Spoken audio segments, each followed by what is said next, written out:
ಸ್ನೇಹಿತರೆ ಎಲ್ರಿಗೂ ನಮಸ್ಕಾರ. ಇವತ್ತು ನಮಗೆ ಬಂದಿರೋ ಬುಕ್ಕಿಂಗು ಕೇರಳದಲ್ಲಿರೋ ವಯನಾಡ್ಗೆ.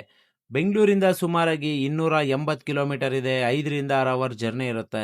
ಕಸ್ಟಮರ್ ಪಿಕಪ್ಪು 5:30ಗೆ ಇದ್ದಿರೋದ್ರಿಂದ ನಾನು 4 ಗಂಟೆಗೆ ಮನೆ ಬಿಟ್ಟೆ. ನಮ್ಮೂರಿನ ವೆಂಕಟೇಶ್ವರ ಸ್ವಾಮಿಗೆ ಕೈ ಮುಗಿದು ಇಲ್ಲಿಂದ ಹೊರಟು ಟೀ ಕುಡಿಯೋಣ ಅಂತ ಅಂದ್ಬಿಟ್ಟು ಮಾರ್ಸಂದ್ರ ಟೋಲ್ ಪಕ್ಕದಲ್ಲೇ ಇರೋ ಟೀ ಶಾಪ್ ಹತ್ರ ಗಾಡಿ ನಿಲ್ಲಿಸಿದೆ. ನಾನು ಯಾವಾಗ ಬಂದ್ರೂ ಟೀ ಇಲ್ಲೇ ಕುಡಿಯೋದು, ಯಾಕಂದರೆ ಅಣ್ಣ ಕೂಡ ಡ್ರೈವರು, ಟೀ ಕೂಡ ಸಖತ್ತಾಗಿ ಮಾಡ್ತಾರೆ. ಆನ್ ಟೈಮ್ ಕಸ್ಟಮರ್ ಲೊಕೇಶನ್ಗೆ ರೀಚ್ ಆದೆ. ಆದರೆ ಕಸ್ಟಮರ್ ಬರೋದಕ್ಕೆ 6:30 ಆಯಿತು. ಕಸ್ಟಮರ್ನ ಪಿಕಪ್ ಮಾಡಿಕೊಂಡು ಮೈಸೂರು ರೋಡ್ ಎಂಟರ್ ಆದ್ವಿ. ಟಿಫನ್ಗೆ ಅಂದ್ಬಿಟ್ಟು ನಾವು ರೆಗ್ಯುಲರ್ ಆಗಿ ಬರೋ ರೇಣುಕಾಂಬ ಹೋಟೆಲಲ್ಲಿ ಟಿಫನ್ಗೆ ಅಂದ್ಬಿಟ್ಟು ಬಿಟ್ಟಿದ್ದೆ. ಇಲ್ಲಿ ಟಿಫನ್ ಮುಗಿಸ್ಕೊಂಡು ಹೊರಡೋಷ್ಟೊತ್ತಿಗೆ 1 ಅವರ್ ಟೈಮ್ ಹಿಡೀತು. ಬಂಡೀಪುರ ಚೆಕ್ ಪೋಸ್ಟ್ ರೀಚ್ ಆದ್ವಿ. ಫಾರೆಸ್ಟ್ನಲ್ಲಿ ರೋಡ್ ಕೆಲಸ ನಡೀತಾ ಇದೆ. 1 ವರ್ಷದಿಂದ ಹಾಳಾಗಿದ್ದ ರಸ್ತೆಗಳಿಗೆ ಅಂತೂ ಜೀವ ಕಳೆ ಬಂತು. ಕೇರಳ ಬಾರ್ಡರ್ ಎಂಟರ್ ಆದ್ವಿ. ಆದರೆ ಇನ್ನೂ ಪರ್ಮಿಟ್ ಸಿಕ್ಕಿಲ್ಲ.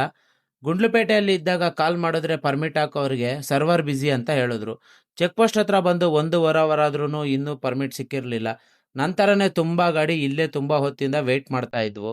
ಫೈನಲ್ ಆಗಿ 1.5 ಅವರ್ ಆದಮೇಲೆ ನಮಗೆ ಪರ್ಮಿಟ್ ಸಿಕ್ತು. ವಯನಾಡಲ್ಲಿ ಫಸ್ಟ್ ನಾವು ವಿಸಿಟ್ ಮಾಡಿರೋ ಪ್ಲೇಸು 900 ಕಂಡಿ ಗ್ಲಾಸ್ ಬ್ರಿಡ್ಜ್ ಅಂತ ಅಂದ್ಬಿಟ್ಟು. ಈ ಗ್ಲಾಸ್ ಬ್ರಿಡ್ಜ್ ಹೋಗೋದಕ್ಕೆ ಜೀಪಲ್ಲಿ ಹೋಗಬೇಕಾಗುತ್ತೆ. ಯಾವುದೇ ಥರ ಪ್ರೈವೇಟ್ ವೆಹಿಕಲ್ಸ್ನ ಇಲ್ಲಿ ಅಲೋ ಮಾಡೋದಿಲ್ಲ. ಮತ್ತು ಕಾಡಿನ ಮಧ್ಯೆ 11 ಕಿಲೋಮೀಟರ್ ದೂರದಲ್ಲಿರುತ್ತೆ ಈ ಗ್ಲಾಸ್ ಬ್ರಿಡ್ಜು. ನಿಮ್ಮ ಟ್ರಿಪ್ಪು ಅಡ್ವೆಂಚರ್ ಆಗಿರಬೇಕು ಮತ್ತು ನಿಮ್ಗೊಂದು ಒಳ್ಳೆ ಆಫ್ ರೋಡ್ ಎಕ್ಸ್ಪೀರಿಯೆನ್ಸ್ ಬೇಕು ಅಂತಂದರೆ ಅಂಥವ್ರಿಗೆ ನಾನು ಸಜೆಸ್ಟ್ ಮಾಡೋ ಪ್ಲೇಸೇ ಈ 900 ಕಂಡಿ ಗ್ಲಾಸ್ ಬ್ರಿಡ್ಜ್ ರೋಡು.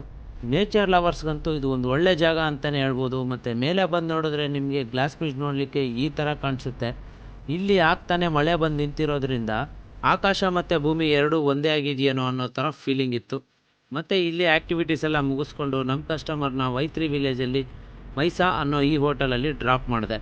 ಮತ್ತೆ ಪಾರ್ಟ್ 2 ವಯನಾಡ್ ಸೀರೀಸಲ್ಲಿ ಸಿಗ್ತೀನಿ. ಅಲ್ಲಿವರೆಗೂ ಎಲ್ಲರಿಗೂ ಟಾಟಾ ಬಾಯ್, ಟೇಕ್ ಕೇರ್ ಅಂತ ಹೇಳ್ತಾ ಈ ವಿಡಿಯೋನ ಇಲ್ಲಿಗೆ ಎಂಡ್ ಮಾಡ್ತಾಯಿದ್ದೀನಿ.